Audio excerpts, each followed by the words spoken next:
September 13, 2025 ஆவணி 28 சனிக்கிழமை.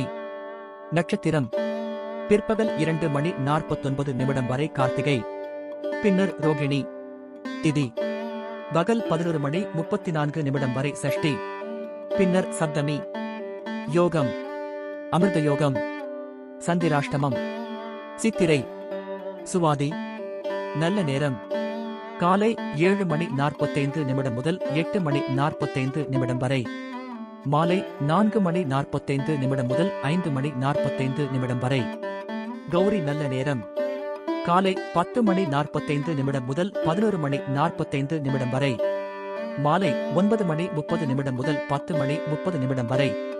ராகு காலம் காலை 9 முதல் 10:30 வரை. யமகண்டம் பிற்பகல் 1:30 முதல் 3 வரை. குளிகை காலை 6 முதல் 7:30 வரை. சூலம் கிழக்கு. விசேஷங்கள் மற்றும் விரதங்கள். கரிநாள் சஷ்டி. நன்றி, வணக்கம்.